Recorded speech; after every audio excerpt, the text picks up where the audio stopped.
Unfortunately, this is our last episode of 2017. All right, y'all. Welcome back to the Just Absolutely Boxing Podcast. This is episode 27. I'm here with my man P. My name is Ant, and Happy New Year, everybody. We are back to wrap this year up with our second half of the year fight recap, and then we're going to do our fight of the year for 2017. What you been up to, P? Same old same, man. Just reflecting on the year, man. It's New Year's Eve. We in here putting together another show, but I'm good, man. I'm looking forward to a bigger and better 2018. Yeah, man. Same here. We've been kind of busy since the last couple episodes. You know, the last one was a hot one. I didn't get a chance to ask you, how was your holiday, man? Oh, it was good, man. It was good. Just relaxed, ate good. Ate too much, man. I told you I was paralyzed. Oh yeah, you told me man. you was. Oh my God. You was in that coma. I hate being stuffed, man. So Yeah. I ate too much that night, but it was definitely good. How about yours? Oh yeah, mine was good. You know, I had the night off, so I threw the ham in the oven. You know, I spent the night editing. You know, just chilling. So you know, that was good for me. So doing something I love. You know, whether it's working on something I love. You know, I like to just kind of chill and do that. It's stress free. Mm-hmm. But like I said, I didn't ask for too much. All right. You know, I just wanted some time with the family. That's pretty much it. That's it, man. Yeah. But last night I did get a chance to check out UFC 219 because I am a fan of Holly Holm. Even in her boxing career, so I got a chance to see her take on Chris Cyborg, and it was I have to give her so much credit for taking on Chris Cyborg because there's been so many the fighters that have ducked her. Mm-hmm. But at the same time, sometimes I see why they do duck her. All right. It's because there's so much riding on that fight. Whether you do win or not, it seems like taking that fight, it could take something out of you. Just off them punches alone, man. I mean, Holly did good the first 2 rounds, like I told you, but it seemed like after that, it was just like she kind of got intimidated by the power, like most of them do. But like I said, she held her own for a few rounds, but Cyborg, she knows she has that power, and she's just like a machine, man, and it just catches up. Because you said you saw some of the pictures online, right? Yeah, I the damage they do, right? Man, yeah. And it wasn't even like she was hitting her with combinations over. Sometimes it was just like one good right hand. When we know what a good right hand does when it lands in the right spot. Right. That chick must got some power, Ant. Oh yeah, she got power. I mean, all her fights in the UFC have been stoppages. She's pretty much knocked everybody out. But but the fight she had before this last one, she fought that redhead chick. Tanya Evans. Yeah. I wasn't impressed in that fight with Cyborg. I mean, this chick didn't look all that skilled and lasted a while in there. She did. It went like 4 rounds. That's why I was kind of thinking, maybe Holly had a chance. Hands might do something, but And Holly was the first. She was the first one to take her the distance in a long time. So that shows you how good her chin and heart is. Oh yeah, for sure. You can't question her heart, man, by no means. Oh no, that chick went unconscious, man. She wouldn't tap. You can't question her heart. Yeah, definitely, man. So I just wanted to give a quick shout out to Holly Holm and that UFC 219 card. It was pretty good, man. Yeah. But moving on to what we like to talk about, some boxing. I just want to go back through and recap the fights of the second half of 2017. We did. Dang, man, it's been that long. We did the first half fight review 20 episodes ago. I was back on episode 7. Yeah. So if y'all want to, go back and check that episode out, it was episode 7. But what I'm going to do is just go down the list of the fights. We ain't got to grade them. I just want to go back through and let y'all know how many significant fights there have been, and why this year has been so good. So the first fight I consider one of, the significant fights that turned out to be one is July 2nd, Manny Pacquiao, Jeff Horn. It was supposed to be just a tune-up fight for Pacquiao, but Horn, he turned the tables and kind of made it competitive. And the fight being in Australia, they gave him the gift decision. So so now, Horn, he's riding that win. So he definitely, his name is in the mix now. Oh yeah. And the next fight I have to say was on July 29th. Is Adrien Broner versus Mikey Garcia. That's kind of Mikey Garcia's. That was kind of like his superstar fight. Adrien Broner's, he's a big name. So Yeah. Adrien Broner, this was supposed to be kind of like his fight to say I can still be the young name. But like I said, Garcia, his determination, it just overcame Broner's lack of focus. Right. And it before that fight, in the episode, I forget which episode it was, we discussed that fight. We both said that it would be a fight that would change the trajectory of both fighters. One guy will go up, one guy will go down, and we see that's what happened. I mean, Adrien Broner has, losing that fight wasn't good for him. I'm not gonna say he's doing bad or anything like that. I think he's got another shot coming up, but it definitely dropped his status, his ranking in the game, and it definitely boosted Mikey Garcia. So, that's what it's all about. yeah, if it wasn't Garcia, it would have been Broner. Yeah, The best man had to best win. Man had to win. Somebody got to win. Somebody got to lose. And the next fight was August 19th. We were just talking about this a couple of episodes ago with Terrence Crawford, his knockout win of Julius Ndongo to unify the whole division. Again, just looking back at that body shot, man, that was a knockout that I didn't see coming. Yeah. Like I said, I thought Julius Ndongo was game, so I gave him a 12-round chance. Yeah. But Crawford being the fighter that he is, he just put something on him that he didn't expect. Oh yeah. Oh yeah. Very significant fight for the year. Oh yeah. And the next one is this is kind of what HBO built up, but it was September 9th, Roman Gonzalez versus Sorungasai. They kind of built up Chocolatito to be #1 pound for pound fighter. And then when he ran into Rungaside, who he fought the first time, it was a rough fight for him, which he wound up losing. Because, he just proved to be taking on somebody tough, and he didn't have that plan B. Right. And this is the second fight. In the second fight, it just caught up to him. Rungaside dominated him and knocked him out. Right. And this was just that fight that kind of made him decide that he wants to retire now, So this was just one of them defining fights for me because it can either make or break a fighter, and it kind of broke him.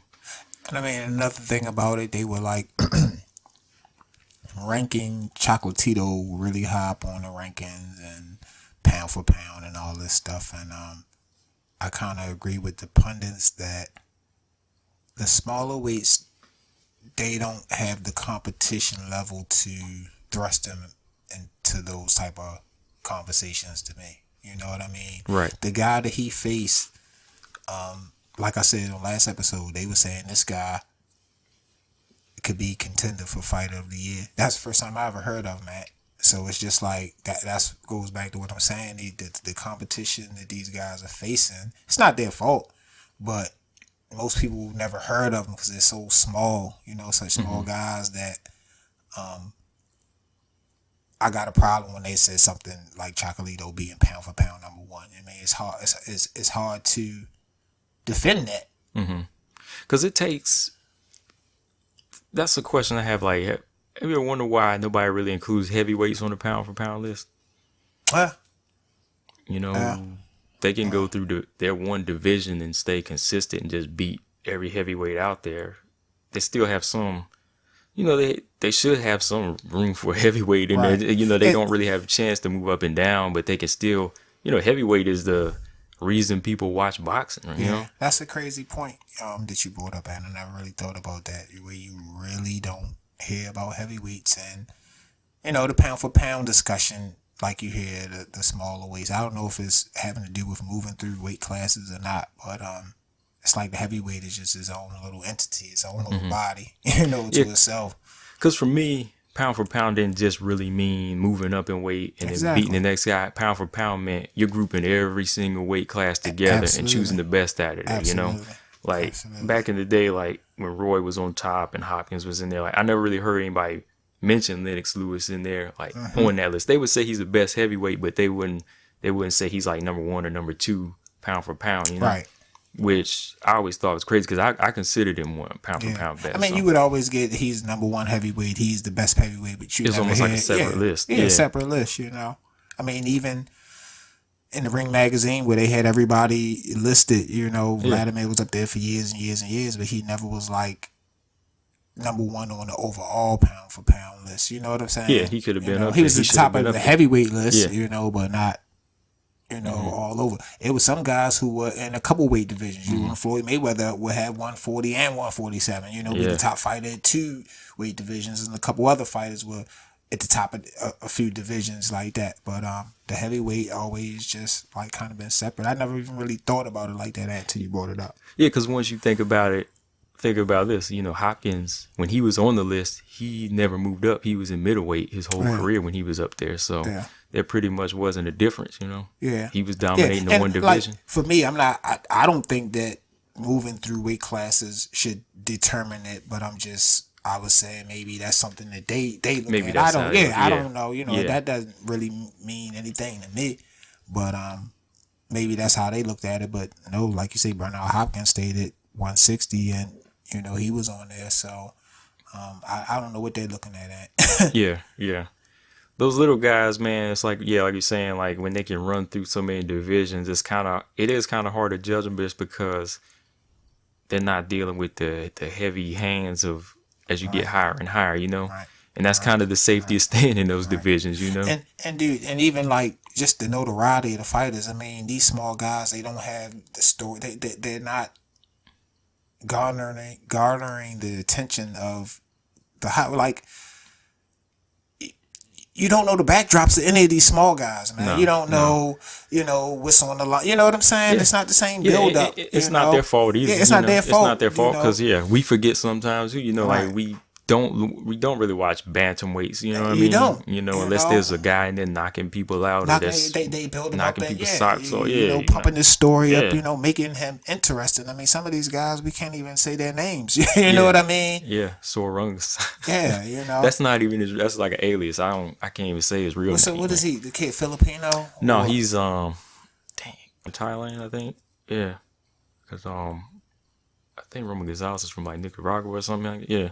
Okay. But before we get off topic of that, I just wanted to say that man, because like when they put him as number one at the time, I didn't really know what they were basing that off of. You know, absolutely. I mean, I looked at his resume and said, okay, he had these titles, but who did he take them from? Exactly. You know, and at the time, I remember Floyd did that interview. He did say that I had to kind of get that face because I was like, you know, Floyd did say he was number one. Who he's a Chocolatito? Yeah. Yeah, well, you know, he'll say anything. You know, so I had to kind of give him that face. I was like, you know. He says whatever and he admits it. He said, man, I'm a hypocrite like everybody else. You know what I mean? So he ain't no shame in this game. Yeah. Okay, right. But moving on, September 16th, Canelo Triple G. Definitely it was one of the biggest fights, but it didn't come out the way people wanted. Yeah. You know, we didn't have a solid winner. Many people argue Canelo won. Some argue Triple G won. You know, like I said, I'm team Canelo, but I could have saw Triple G winning that fight, man. Yeah. I could have saw him. What about you? I was talking to a female boxing fan the other day, and they brought up an interesting perspective on this fight. They said that they didn't even want to see the rematch. And to be honest, the more and more I think about it, it's not the most compelling fight to look forward to. I mean, I'm really, once you think about what more can each guy really bring to the table, or what are they going to bring to the table different in the rematch, it doesn't really, the excitement level to me is not there. I never really thought I just thought it was an automatic go. You know what I'm saying? Right. But once I start thinking about it, I say, yeah, it's not really that much of an intriguing fight since they already met one time. We thought it was going to be a boom knockout, and that didn't happen. All the things that we kind of expected of that fight didn't happen. So to me, it's lost a little bit of luster, especially with guys like Billy Joe Saunders in the mix, Danny Jacobs in the mix, and all of them, Danny Jacobs in the mix now. So you know, it's a lot of names up there where it's a fight I want to see, but it's not the same steam on the rematch next year. Yeah, it was kind of like I said. I do want to see it, but at the same time, I felt like I just wanted to see it so they can, because in the first fight, I felt like they didn't perform to the best. It was almost like each fighter just felt like they were going to do enough to win with their style, but they didn't come to rise to the occasion, you know? Because I felt like Triple G, he started slow, and I felt like Canelo, he slowed down, and neither one of them really, like what Canelo was doing, I wanted to see more of, but he just didn't do it, you know? Right. And that's what I'm saying. What's going to be the difference in the What's going to be rematch? the difference, you know? Because neither one of them, like, you know, Canelo, I don't see him changing too much, you know? Because, like, unlike our fight of the year that we picked, I ain't going to say it yet, that fight needed a rematch, you know what I mean? Yeah. It needed a rematch, and when the rematch came, there was a big difference, you know? Yeah. It was a big difference because of the caliber of fighter we talking about. Exactly. So. Exactly. But, yeah, I do want to see the rematch just you know, just for the sake of it, you know? So, next fight, next card, October 14th, pretty much this whole card, Jarrett Hurd, Austin Trout, then, you know, Jamel Charlo, Erickson Lubin, Arisandy Lara versus Goucher. All three of them fights, I consider that just like one big, you know, 154-pound matchup that was needed, you know? Yeah.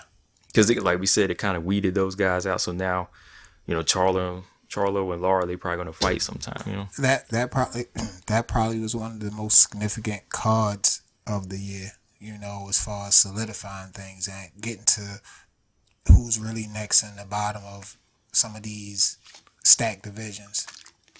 It was almost like a tournament in itself, you know, when they just did that, you know, I was just like, hey, I just got to say that whole card because it was significant, man. All right, November 4th, this was your knockout of the year, Deontay Wilder versus Romain Stavern 2. You know, first round blowout, and, you know, that was Wilder making a statement. And December 2nd, you know, Miguel Cotto, Saddam Ali, I put that there because, you know, that was his last fight. Yeah, for sure. You know, it didn't come out the way he wanted, but at least he came out, you know, on his feet, not on his back. And the last fight, not the last fight, but December 9th, Vasyl Lomachenko versus Guillermo Rigondeaux. That was a disappointing one, man. 6-round stoppage or 6-round quittage. Yeah. Where does Rigondeaux go from here? I don't know, man. Like, I mean, he walks off into the sunset. I mean, you're 40. You kind of showed that you can't compete with the higher level young lions out there. Yeah. You know what I'm saying? Yeah. So, I mean, walk off into the sunset, man. You know. And the last fight, December 16th, Billy Joe Saunders versus David Lemieux. You know, we were just talking about that earlier today, and the day before that. You know, it was just a wake up call for fans. You know, it was an eye opener. They really got a chance to see Billy Joe Saunders do something, you know, against a very dangerous puncher, you know. Yeah. At the same time, it gave him the respect. Like I always tell you, I really earned respect for him. I saw that performance. And, again, you know, hands down, that was probably one of the best boxing lessons I've seen in this whole year. You know, just dominant, man. But did I miss anything? That was pretty much all of them, right? Yeah, that was it, man. You know, pretty much all of them. But going on to the one fight that we picked as our fight of the year. Again, we picked the same fight. You know, Well, I'm gonna go ahead and bring that other one up. We did both agree. Y'all don't understand. This is a big struggle for us, man, because there was so many good fights this year, and Ant would pick one and I would pick one in my head. And then come to find out we were picking the same fight, which is fine. But today, this morning, after just thinking, there was so many good fights this year, I definitely feel like it's another one that I want to bring up for some different reasons or whatever. So, and that is Andre Ward versus Sergey Kovalev 2. Yeah.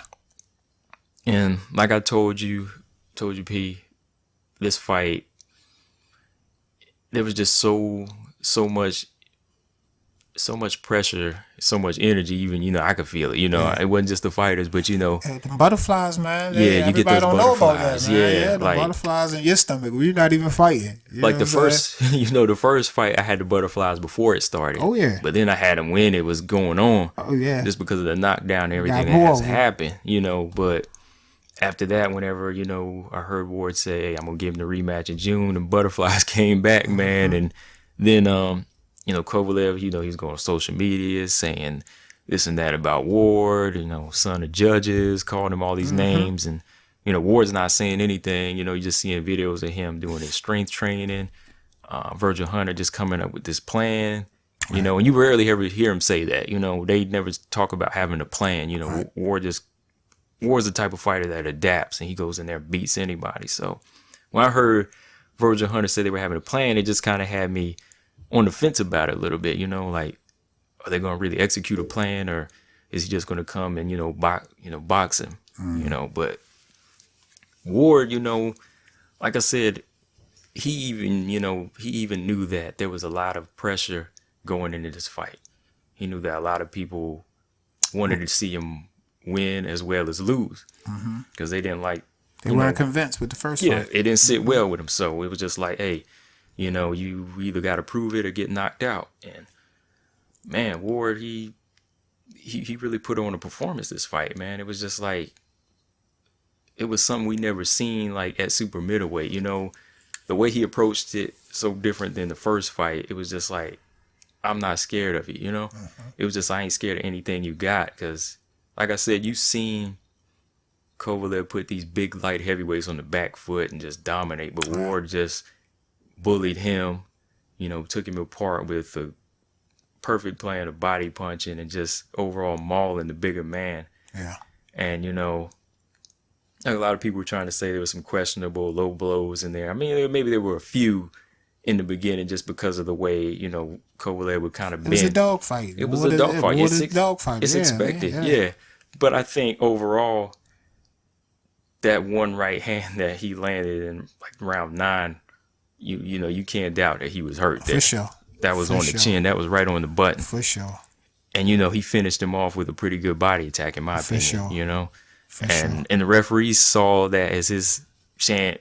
He saw that Kovalev's answer, I don't want anymore, because why would you sit on the ropes if you're not hurt, Absolutely. So a lot of people want to say those were just low blows, but those are body punches. Yeah. Body punches don't, they body punches really can take a lot out of a fighter. And Kovalev, he's not one that can take one. He showed in the past, and that was another thing I commend Ward for. He saw the weakness in Kovalev, and he made a whole game plan out of it. Exactly. So what Ward did with that one fight just kind of, surpasses, when talking about fights now, not necessarily like Terrence Crawford as a fighter, but, it definitely surpasses what a lot of guys do in championship fights. You know what I mean? He didn't like his performance the first time, so he corrected it. Right. He didn't just come to win. He wanted to, shut everybody up. Right. That's how I feel about that. What about you, man? Well, like I said, to be honest, we both had picked the Andre Ward Kovalev 2 fight, and for me, throughout the whole boxing year of 2017, Andre Ward, he filled the biggest order. I mean, he surpassed the biggest task. He had the biggest task at hand, and he passed it. Meaning that, I mean, he was a smaller guy coming up to 175. To face Kovalev, who was the boogeyman. I mean, nobody wanted to fight this guy. Nobody wanted to face this guy. Here's a smaller guy coming up 2 weight classes to face him, and still was just like the smaller guy. Andre Ward never totally fit into 175 to me. He always was still the smaller guy. And to be in there with him one time and get that razor sharp decision, I mean, he could have ran with that. A lot of guys would have said, hey, man, that was a tough fight. I don't want to do that no more. I got the win. I'm gone. But for this guy, the champion that he is and the type of heart that he has and the caliber fighter he is, he said, let's do it again. Knowing how dangerous of a fight it was, You know what I mean? It wasn't guaranteed. He, some people can say he barely made it out of the first one. You know what I mean?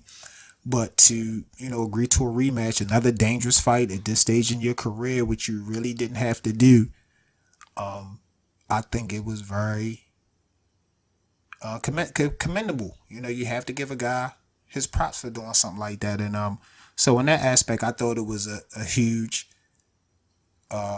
fight and one of the best fights this year, and definitely like the biggest.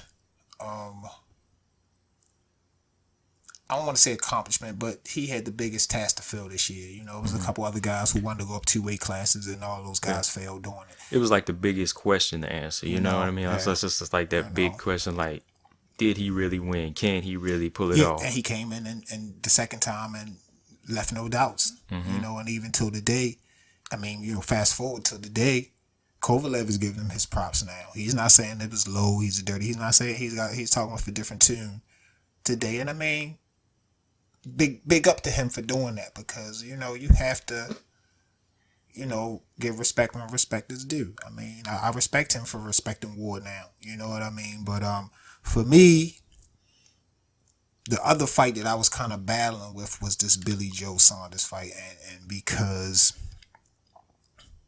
this was a fight that, like I was telling you earlier, even the Kazies, you know, the casual fans out there, could enjoy this fight. I mean, here's a guy, he's very charismatic.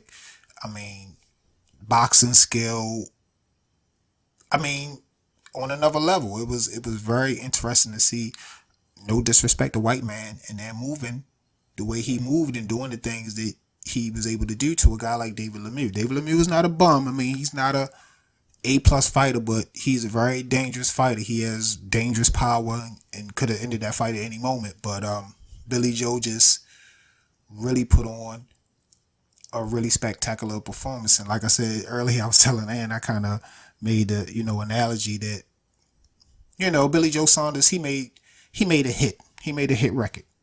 You know, he made people who are not into boxing want to hear his song. But Andre Ward put on a classic performance. That's the difference between those two fights this year. You know, Andre Ward just added to his resume.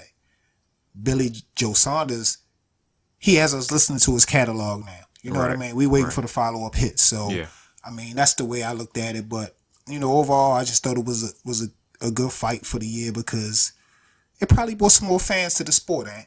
You know what I mean? Because, like I said, it was a fight that even the Kazies, you know, the casual boxing fans, could see and say, "Oh, dang, man, this guy put a whooping on this guy." You know, he's in there, he's taunting, he's looking in the crowd, he's, you know, just doing a lot of entertaining things. Whereas though the Ward and Kovalev 2, it was more scientific. Ward is in there doing, he's playing chess, man. He's playing chess. You know, everything was a calculated move to secure the victory, and without the trained eye, it might seem like he wasn't doing nothing. Or he wasn't doing a lot. But, you know, me and you and so many other people who love boxing, we really realized the tall task he had ahead of him and how he rose to the occasion. Yeah, because that's what me and you were talking about when you said that. Out of breath. Whoa. I'll let you catch it real quick. That's what me and you were talking about earlier too, when you texted me and you said that you felt that the Saunders Lemieux fight was the more entertaining fight. Where I told you, well, not to me, but to the casual fans, I would say, but to me, Ward Kovalev was, like I said, entertaining in the aspect of like, I'm entertained by suspense, you know what I mean, like that build up and, you know, all that tension around there. Where casual fans, they might have been entertained by that, just like by an action movie, you know, they go to the theater and see like Transformers or something. The Ward Kovalev, the Kazies didn't realize the danger is stake. They didn't understand so it. It wasn't so suspenseful for them, because they didn't realize, oh man, this guy has that type of power where he can really do something. So the suspense for them, and they're not understanding how Ward is taking the power away from it. You know, how he's actually taking it away and setting these. You know, they, like I was telling you, they don't understand like why you clinch a bigger man, or why you smother a bigger man, or, you know, why you sneaking in punches. You know, they add up later on down the line. And to me, like I was saying, that's entertaining for me, being a hardcore fan, because I know what he's doing and he's executing. You know, it's not like he's thinking of doing it, he's doing it. And he's making it. You know, he's taking it all the way home. Where for me, Billy Joe Saunders, David Lemieux, to like a casual fan, like you said, they could see that as fight of the year. Because I told you before, like, watching that fight is a good textbook fight. To kind of appreciating, if you want to learn how to box, you know, you could learn some pointers from him. You know, of course it ain't easy like we said before, but you know, if you sit down and watch 12 rounds of maybe just watching his feet, Yeah, you can appreciate. Okay, I see why this guy's doing his footwork. I see why he's fainting. I see why he's doing things. It's working for him. You know, it's benefiting. To him. And again, on the entertaining side, people, you know, they're entertained by because he's like, you know, he's moving, you know, he's dipping, and he's that's like, going down in the books right there. And that's my favorite taunt right now, dude. Yeah, as soon as he did that, it wasn't even like, it wasn't corny or nothing. It was just like, you know, it was right on. It was right on fucking time, bro. I'm sorry, it wasn't corny. It was right on time, dude. I said, wow. And we knew he put on a good performance because, you know, it had Lemieux mentally broken after the fight. I commend Lemieux for staying in there 12 rounds, but after the fight, he didn't even really want to shake his hand. He tried to make the excuse like I couldn't hit him because he's running. He didn't come right out said, but he said there was a moment when he ducked and my arm almost hurt his shoulder or something. Well, that's part of boxing. He just took your weapon away from you, you know. So I can definitely understand, that being a entertaining fight, especially to cap the year off, you know. Yeah. You know, and again for Billy Joe Saunders, because like we said, we hadn't seen much from this dude. For him to come in and the ninth ending. It was like equating it back to music. I was listening, but I wasn't impressed. And you know, this is that track with just the right amount of bass and lyrics, everything. You know, it's mixed right. You know, and that's what I say. And like with the music analogy too, it's like, okay, if I like jazz music, I like jazz music. I can listen to jazz, but somebody that I can make like jazz music because the way I delivered it, then I'm doing my job a little bit more. You know what I'm saying? Because I like jazz music. I'll just listen. But a person who don't like jazz, if I can make them listen, then they might like this. They might like that, you know, because I threw some extra drums or I threw an element of this music in it to catch them or whatever. So that's what I'm saying. I like the way Billy Joe just, you know, taunted enough, had enough charisma, had enough everything, enough skill, and was able to secure the win, you know. That had people looking at like, you know, I mean, the color thing is always not an issue, is a problem, but it matters, you know. So like I said, if he can come back with a repeat hit, he's going to do good in the game. You know, a lot of people will be looking for him to do good. You know what I'm saying? Yeah, because this is the standard I'm holding him at now. You know? He got to be. He's not going back down because, like I said, you earn my respect to do that to a guy like him. We see what you can do. We can't really accept less from you. And then, like his demeanor, his character, and we won't be able to accept that because he's very not over the top arrogant, but he's very confident and, you know, I mean, confident in himself. You know what I'm saying? So it's like, okay, to have that confidence, we got to hold you to the standard. You know, we know what you can do now. We don't want to. We can't see anything else. Anything less, man. Yeah. And you know, that's why we were saying in the other episode that now he's amongst that. You know, Charlo, Andre. You know, maybe Jacobs, Canelo, Triple G, any of those names. So, and to be honest,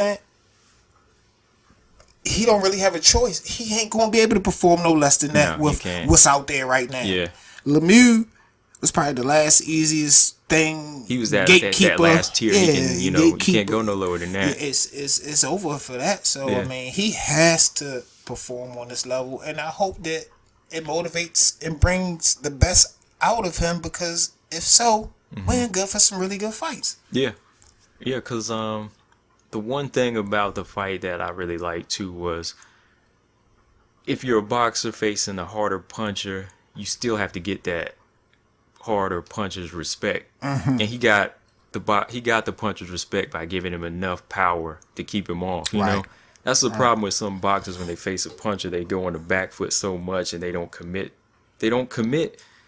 They try to jab off the back foot because they're kind of scared of getting hit. But you got to hit a guy back, you know. And that's like something that Floyd was good at too. You know, I mean, he's faced some of the hardest punches in that division, and he always would hit them. Yeah. With enough to let them know I do got something. Don't think it's sweet and you just can walk in. You know, I ain't gonna throw a whole lot of them, but I got enough to make you think. You know, except you know, a few from Maidana who didn't care what you threw at him. You know, who just had that type of style. But I know he was famous for that because a lot of people thought he didn't have power, but he knew how to. You know, it probably didn't really come down to the power. He just knew how to exactly throw that punch the right way that it made you say, "Oh, hold up, yeah, I need the respect coming in, walking in with my hands low, whatever the case may be." Yeah, because the accuracy, there's so much accuracy. It's just so spot on where it makes that fighter think that, damn, if it gets any harder, he might knock me out. Yeah, But he hit me hard enough to make me stop and think. Like going back to when Mayweather fought Shane Mosley, after he got rocked in round 2, he went 10 more. He went 10 rounds of respecting Floyd after that. Walked him down. He walked Floyd. Did he took over, and even Virgil Hunter always said, like, to get a fighter's respect, we gotta maybe take one shot to get 2 or 3. We gotta take 2 or 3 punches to get 4 or 5. So that's just something I feel like a boxer they always have to do, like. Fighting a harder puncher, fighting the most dangerous guy, you got to get your respect. Yeah, and it's somebody else threw another little coin phrase out there today, and for us, how the philosophy behind boxing. Matter of fact, it was that movie I was watching. I ain't even want to talk about what movie it was, but the guy said, boxing is like life. You just have to keep throwing punches because you always got a chance. So it's like you just got to keep pushing because it's always tomorrow. You never know, when you're going to land that shot and it could be over. You know what I'm saying? Yeah. So yeah. I just thought that was another interesting way to look at it. Like, the fighters, you just got to keep throwing. You got to keep throwing, because you never know when, you might connect and that might be the one. You can't just be in there not throwing. This year we saw a lot of guys not throw. Not even this year, but in this last era of boxing, we see guys who don't really let their hands go in. It's not too many guys out there throwing 100 punches around anymore. The Paul Williams, who I think Margarito was another one who threw a lot of punches. Who's some other guys who threw a lot, notorious for throwing. I was looking at an old school. What's it, Aaron Pryor?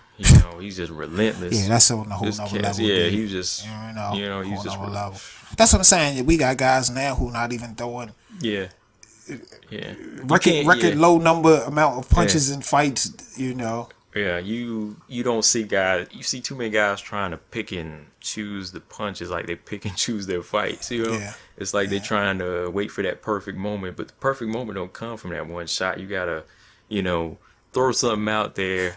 Exactly. And the thing about that, we would understand more if this was like coming from older fighters. These are the younger guys not throwing punches in. That's the bad part. These the younger guys. That's the bad part. We understand why Floyd might throw a limited amount. I understand why B-Hop might throw a limited amount of punches, but Floyd's just come down his evolved defensive style for his exactly. his physical being, his hands. Which most older men have adapted the style that's feasible for their body now. You know what I mean? It ain't throwing 100 punches around no more when you in your 40s. Right. So we get that. But for when these you young kids, when you're 21 years old, and you're not trying to throwing pick it, Adrien Broner, some of his punch out pushing his last couple of fights was kind of it's pathetic. It's questionable. Man. Yeah, it's a little pathetic, especially man. for somebody who's known to let his hands go. So I have to explain this to some people. What's the difference between fighter of the year and fighter of the year? How can a fighter be fighter of the year but not have fighter of the year to you?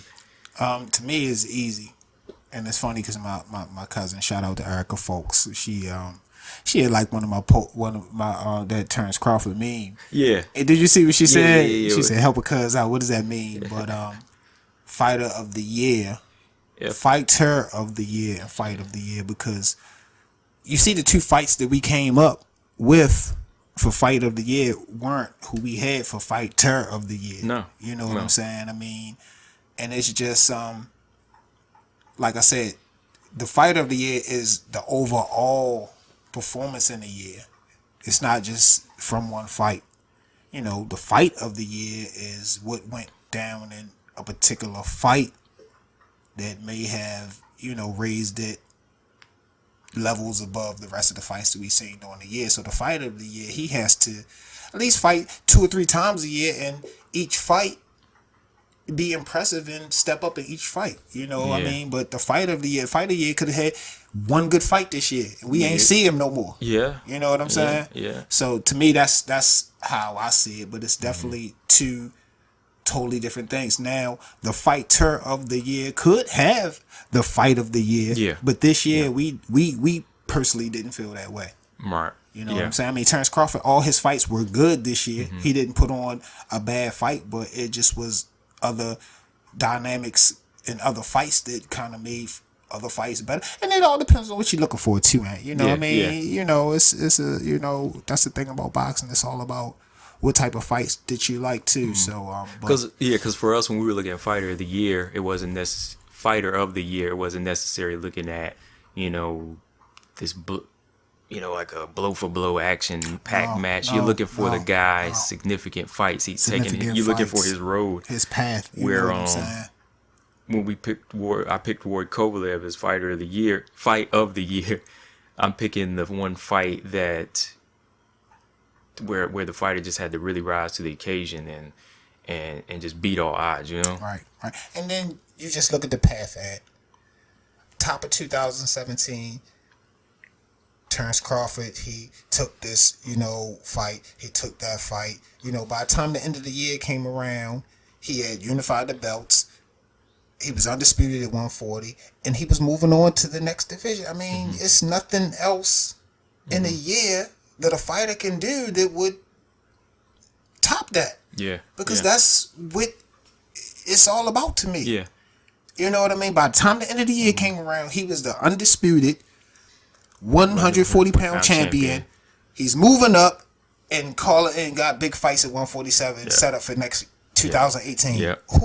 What more can you do, dude? Nobody right now is even coming close to saying that they're in a lower weight or high weight saying they're doing the same thing. He's setting his goals. So I mean, fighter of the year is basically a guy who is taking on everybody and blowing them out the water. Right. All the fights, he's taking on all the fighters that matter. Right. And now he's going for the next division. So I mean, a few simple qualifications are, you have to fight a few times a year, dude. Which he does. Yeah, you can't have one fight and get fight of the year, eh? Yeah. You know what I'm saying? That's impossible to do. That's the thing too, man. Like, I don't want to turn into ranting, but we got a lot of, like you're saying, young fighters who throw less punches. They're taking less fights too. Yeah. They're fighting once or twice a year. Nobody's saying you got to fight 8 times or 5 times, but at least 3 times to make a statement. Right. That's the only way you're going to get out there. You can't expect to fight one time and earn like a big fan base, know? Right. And think about it, and that's the last thing I'm going to bring up on that topic is that's another difference between boxing and other sports. Every other sport, you sign a contract where you're fighting, you're playing 52 games a year, you're paying this. Boxing is up to you. Yeah. Yeah. You control your fights. You know what I'm saying? Yeah. Every other sport, you follow your contract and you fight when, you know what I mean? But a boxer really has that control, and that's a lot of control if you're not self-disciplined. You know what I'm saying? Yeah. And you have to, some guys need that coach, hey man, and the trainers calling you up saying get you. But, a boxer has to have a lot of self-discipline in order to excel in this game, because you don't have a lot of people and a lot of rules and regulations, dictating stuff to you. Yeah. You don't have a team to carry you. You have a camp to push you, but you don't have a team to carry. You don't have a team. Big difference. You don't have that teammate to say, come on, man, get your ass up. We doing this today. You know what I mean? Your coach can do that, but you're the boss. Yeah. You're the boss. In boxing, you never ride the bench. Yeah. You're always starting. And you're the top dog because you are the breadwinner. On the team, this guy might be the quarter. His part is the more important than my part. Yeah. In boxing, you're the man. You're the man. You know what I mean? So you're feeding your family, you're feeding your trainers, you're feeding everybody. So, and I'm saying that to say, no matter how much somebody comes and yell at you, you can still tell them kiss your ass because you're the boss. I'm the boss. I get a new team. Yeah, in the NFL they say, oh no, we're gonna fine you this, we're gonna cut you, we're gonna tell you ain't gonna fight for 6 games. You got to wear your suit. You got to wear your suit and shut your mouth. So it's a lot. It's just so many differences, man. Oh yeah, this is another reason we love it. So the individuality of it, man. But recently I did a 2018 wish list of fights, man. Out of all of those fights, man, what's the one fight that gives you them sweats, man, them butterflies that you got to see next year? A fight that I'm really looking forward to next year.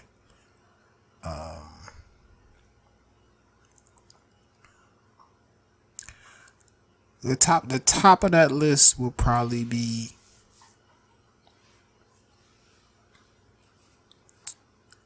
Terrence Crawford and probably Earl Spence.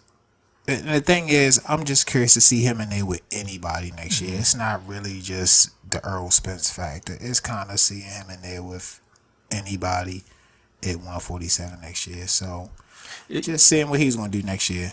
You know how we kept talking about how we want to see Thurman Spence first, but it's looking more than likely that that could happen before Thurman Spence, because like we said, Thurman's not planning on taking Spence on in 2018. So Crawford takes out Jeff Horn. He might fight Pacquiao next. That was the latest they said. Yeah. But Spence blows Lamont Peters out the water. It could set up a fight, man. Yeah, it could set up a fight. It could very well be this year. It could be this year. It's leaning more towards that. I think for me, man, it's AJ Wilder, man. Okay, and I thought about that fight, but it's like it is something that I do want to see, but the more they keep bullshitting with it, is the more it's kind of turning me off to the fight. That's one thing I don't see happening with this Errol Spence and Terrence Crawford. No bullshit. They're gonna sign a contract and it's gonna happen. Ain't gonna be this whole bunch of money and this, that, and the third. When you start bringing all that posturing into negotiations, it's a turn off for me personally. So I hate the drama behind it, where they think they're so. They think there's such royalty where they can't give Wilder 50-50, man. It's the fans saying, no, you don't deserve 50-50. Well, he's the guy getting in the ring. He's the guy with the belt for long. He held the belt for the longest time. Right. And even you saying, even Floyd is just saying little things to him. And that's why I say, that's another whole show or whatever, the high road and the low road of boxing. But, that's kind of turning me off with that fight a little bit, because AJ, you're still a work in progress, dude. It's not like you're this top-notch machine. You still working. So how are you trying to make these crazy He's calling, man, demands? he's getting crazy demands. It's turning me off. But it is a fight I do want to see. I want to see my boy Wilder blaze him. To be honest, I want to see him. I want to see him blaze Luis Ortiz first. In March. I definitely want to see that, and that's what I'm saying. If he does that, there's no hiding from that, then we still got to see AJ and Parker. Yeah, we never know how that can turn out, man. We never know how that can turn out. This is a heavyweight division, so Parker's a little smaller, probably faster. He catch that chin a couple times. We just don't know, man. We just don't know. For sure, man. But those are fights of the year. Hopefully, 2018 tops that, man. So I don't think. It's no way that it can't end, because, like I say, so many fights have been set up in 2017 for 2018. You know what I mean? Yeah. If you avoid this year, you just ducking in 2018, because stuff is set up. It's already set up, man. It's already set up, dude. All y'all got to do is stay healthy and fight. Yeah. There's been so much weeding out this year too. You know what I mean? Even that's what I'm saying. Out. That's so what it's I'm just saying, dude. We didn't set it up. Anybody's ducking. Yeah, we that's a good way to put it. We didn't set it up. Perfect way to put it. You know what I'm saying? Yeah, man. But in closing, man, you got a New Year's resolution, man? You do those, man? It's more just like a personal thing, you know what I'm saying? I don't have to say it out loud or profess it to nobody. I usually keep it to myself in case I don't. Yeah, you ain't gotta say. I just for the show's sake, 2018, we just looking for bigger and better things for of course, life and family and friends, but definitely for the Jab Effect too, man. We came out the gate, halfway. Through the year this year, and we've been going full steam ahead. So, 2018, we just looking to, mash the gas and keep it going, and take this thing to another level. That's really it for me on the Jab Effect tip. Just level up on them next year. Hey, we leveling up, because that's what I gotta say, man. I gotta say 2017 was just the best year in boxing in a long time. And as far as what we're doing, because we dropped like 27 episodes consistently.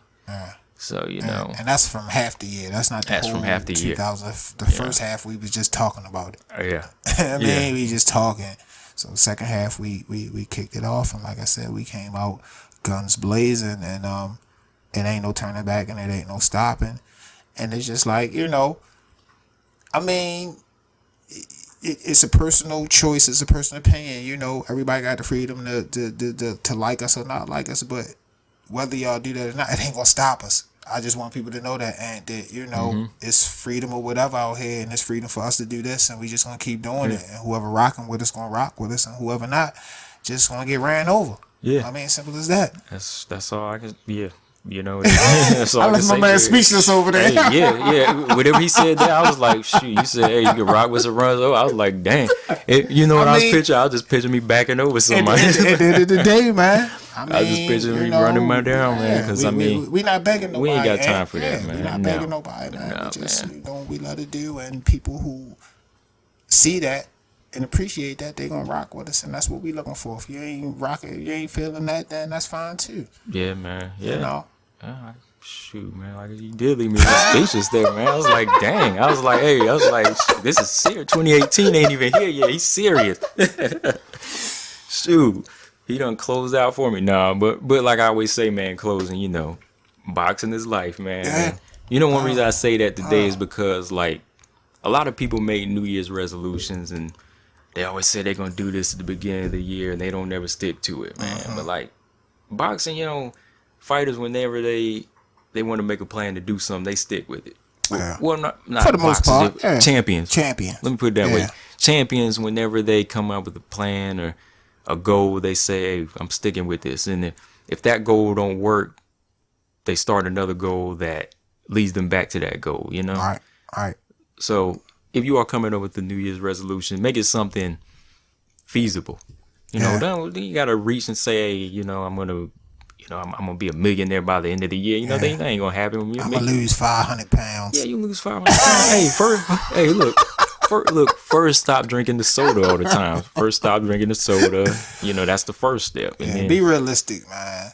And, set realistic goals. That's why people's New Year's resolutions never last, because they always make they make it something just unreal. Yeah. They don't just start with the, you know, looking in the mirror first and say, what do I want to do? Right. You know, and I feel like, you know, it's still at the end of the day, any day you can make a change, y'all. Don't think you gotta wait. It ain't gotta be New Year's. You know, people fall into that crap. Yeah. If you make a change today, tomorrow. You know, you don't have to wait for a holiday or a special occasion to make a change and posting all these crazy memes and all this crap. Just do it, man. And that's what I'm saying. Yeah, so going back to champions, you know, they don't say I'm gonna wait till January to make this, you know, this resolution. It's any time in the year, any day, you know, night or day, whenever you feeling it, you know, you gotta say. If you need to make a change, damn it, you need to make a change, man. You don't need to say I'm waiting 364 days to make a change. No, you make it when you need to make it. I mean, that's just called laziness, man. Because sometimes, I ain't gonna lie, man, you know, that one last day come, I say I'll wait till January 1st before I start such and such. But I ain't doing that no more, man. I stopped that a long time ago, man. But anything else you want to say in closing, man? No, man. Just wish everybody a happy New Year. Y'all be safe out there tonight. You know, I don't know what I'm gonna be getting into tonight. I'm gonna be with the fam. No, that's for sure. What about you? Pretty much the same thing. You know, go visit the fam. You know, and then after that, just ride out this last 12 hours. What, at the gig? No, family. I was about to say, you said ride it out like it was work or something, man. Damn. No, I said, you know, ride it out just like, hey, we riding out. You know what I mean? For sure. Yeah. I said, damn, you working at night? Oh, hell no. But yeah, that's all we got for today. You know, like I always say, make sure you subscribe to us on iTunes, Google Play, SoundCloud, and check us out on thejabeffect.com. You know, you can follow us on Facebook, Instagram, and Twitter. And you can follow us on our separate Instagrams, Combo Breaker 99, and what's yours again, P? It's my handle was Boxing P. You can follow me on my personal Instagram at just p.barnhill for sure. All right, well, that sounds good. But you know, we signing off our 27th episode, the last one we recorded for this year, man.